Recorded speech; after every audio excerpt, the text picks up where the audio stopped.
হর হর মহাদেব। মহাদেব সকলের মঙ্গল করুক। ভিডিওটা শুরুতেই তোমরা মহাদেবের শিবলিঙ্গটি দেখে বুঝতেই পারছো আমি কোথায় চলে গিয়েছিলাম। হ্যাঁ বন্ধুরা, গত 26শে ফেব্রুয়ারি ছিল মহাশিবরাত্রির মহাক্ষণ। সেখানে আমি কিন্তু পৌঁছে গিয়েছিলাম আমাদের বর্ধমানের আলমগঞ্জের বাবা বর্ধমানেশ্বরের মন্দিরে বাবার দর্শন করতে। কি পরিমাণ ভিড় হয় এই মহাশিবরাত্রির দিন সেটাই আজকের ভিডিওতে তোমাদেরকে ঘুরাবো। মহাশিবরাত্রির দিন এখানে কি ধুমধাম করে পুজোটা হয় সেটাও তোমাদের ঘুরে দেখাবো। সবার আগে বলি বাবা বর্ধমানেশ্বর। 1972 সালে বর্ধমান শহরে আলমগঞ্জ এলাকায় পুকুর খোঁড়ার কাজ চলছিল। সেই সময় শ্রমিকেরা যখন শাবল গাইতি দিয়ে মাটি কাটছিলেন সেই সময় তারা একটা শব্দ শুনতে পান এবং শব্দটি ছিল কোনো পাথরের ওপর আঘাত করলে যেমন শব্দ হয় ঠিক সেরকম। এরপর তারা সচেতনভাবে মাটি খোঁড়ার কাজ চালিয়ে গেলে উঠে আসে একটি বিশালাকার শিবলিঙ্গ, যার উচ্চতা প্রায় 6 ফুটের বেশি, ওজন ছিল 13 টনের বেশি আর ব্যাস প্রায় 6 ফুট, আর গৌরীপটের পরিধি ছিল 14 ফুট। এরপর ক্রেনের সাহায্যে সেই শিবলিঙ্গ তোলা হয়। শাবল গাইতির আঘাতে শিবলিঙ্গের গায়ে যদিও অনেক ক্ষতি হয়। দিনটা ছিল কিন্তু 11ই আগস্ট, আর বাংলায় তারিখ ছিল কিন্তু 25শে শ্রাবণ। ইতিহাসবিদরা বলছেন এটা দ্বাদশ শতকের নিদর্শন। এমনকি ইতিহাস প্রসিদ্ধ কনিষ্ক এই শিবলিঙ্গের পুজো করতেন বলে কথিত আছে। রিসেন্টলি গত বছর বর্ধমানেশ্বরের 51তম আবির্ভাব দিবস কিন্তু পালিত হয়ে গেল। দুধ ও গঙ্গাজল দিয়ে নিত্য পুজো করা হলেও শিবরাত্রির সময় তোমরা দেখতেই পাচ্ছ শ্রাবণ মাসে কি পরিমাণ ভিড় হয়েছে। সকল পুণ্যার্থীরা দূর দূরান্ত থেকে সারাদিন নির্জল উপোস করে বাবার মাথায় জল ঢালার জন্য লাইন দিয়ে দাঁড়িয়ে পড়েছেন। সারাদিনই কিন্তু শিবরাত্রির দিন এখানে কিন্তু ভীষণ পরিমাণে ভিড় হয়। যারা ডালা আনতে পারেন না পুজো দেওয়ার জন্য তারা কিন্তু মন্দিরের সামনে ডালা পেয়ে যাবেন। 3 দিন ব্যাপী এখানে চলে একটি মহোৎসবের মতন সুন্দর মেলা। পুলিশি পাহারায় খুব সুন্দরভাবে পুজো আর্চা এখানে হয়ে থাকে। সকলকে একটা জিনিস অবশ্যই বলবো, বিভিন্ন বড় বড় মন্দিরে আপনারা গেলে দেখতে পাবেন যে লাইন দিলেও মন্দিরের ভেতরে প্রবেশ করার সময় পুরোহিত মশাই বা অন্যান্যরা কিন্তু অনেক সময় বলে মন্দিরে গায়ে হাত দেবেন না, শিবলিঙ্গের গায়ে হাত দেবেন না, কিন্তু এখানে এই ব্যাপারটা কিন্তু একদমই নেই। আপনারা শিবলিঙ্গের গায়ে হাত দিয়ে দুধ ঢালতে পারেন, পুজো দিতে পারেন, ফুল বেলপাতা দিয়ে নিশ্চিন্তভাবে খুব সুন্দরভাবে পুজো দিতে পারেন, কেউ আপনাদের বারণ করবে না। মন্দির চত্বরটি অনেকটাই বড় এবং এই মন্দিরটির পাশে একটি পুকুর রয়েছে যেখান থেকে শিবলিঙ্গটি পাওয়া গিয়েছিল বলে সকলের মত। তো আমি আর আমার সঙ্গীটি গুটি গুটি পায়ে মহাশিবরাত্রির দিন পৌঁছে যাই। যে শিবরাত্রির দিন এখানে কতটা ভিড় হয় সেটা নিজের চোখে তো দেখবই, সঙ্গে আপনাদেরকে ঘুরে দেখাবো। এখানে আসতে গেলে অন্যান্য দিনে আপনারা বর্ধমান প্ল্যাটফর্মে নেমে 1 নম্বর প্ল্যাটফর্ম দিয়ে বেরিয়ে যে কোনো টোটো স্ট্যান্ডে গিয়ে টোটো যারা চালায় তাদের সেই দাদাদের বলবেন, অথবা বাসেও আপনারা কিন্তু চলে আসতে পারেন আলমগঞ্জ। আলমগঞ্জের রাইস মিলটা পেরিয়ে একটু এগিয়ে গেলেই পেয়ে যাবেন কিন্তু এই বর্ধমানেশ্বরের মন্দির, অথবা কাউকে জিজ্ঞাসা করলেও আপনাদের বলে দেবে।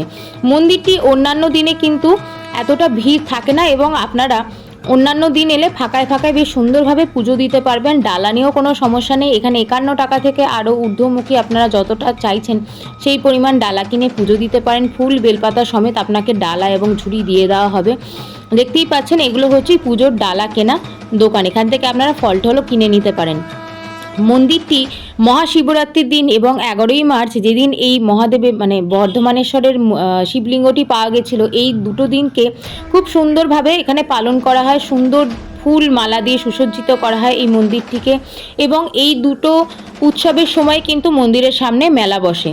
দেখতেই পাচ্ছেন ভেতরে কত পুণ্যার্থী ভিড় করে দাঁড়িয়ে রয়েছেন। সকলে সারাদিন উপোস করে কিন্তু এখানে লাইন দিয়ে পুজো দিচ্ছেন এবং পুরোহিত মশাই বারবার ফুল বেলপাতাগুলি নামিয়ে দিচ্ছেন যাতে পেছনের যত লাইন দেওয়া সকল পুণ্যার্থীরাও কিন্তু এখানে দুধ ঢালায় বাবার মাথায় সুযোগ পেয়ে যান।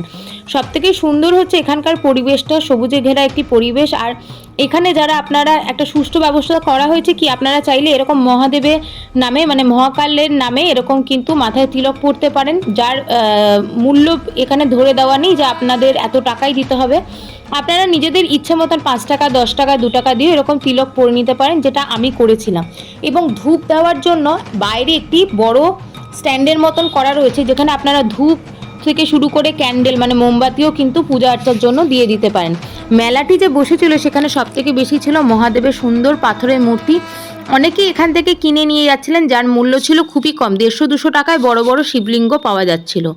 যেহেতু সেদিনকে পুজো দেওয়ার ধুম বেশি ছিল, তাই মেলা চত্বরটা একটু ফাঁকাই ছিল। ভাবলাম আপনাদের সাথে ভাগ করে নিই যে এখানে মেলাতে কি কি জিনিস পাওয়া যাচ্ছে। কাপপ্লেট থেকে শুরু করে বাচ্চাদের হেয়ার অ্যাক্সেসরিজ থেকে শুরু করে সঙ্গে মানে গরম গরম ঘুগনি থেকে শুরু করে খাবারের জিনিসেরও এখানে কিন্তু অভাব ছিল না। আর যে জিনিসটা মূল আকর্ষণ ছিল, আমরা সব মেলাতে কিন্তু দেখতে পাই না, এই যে গরম গরম ঘুগনির সাথে সামনে একটি পানেরও স্টল, মানে পানেরও দোকান ছিল।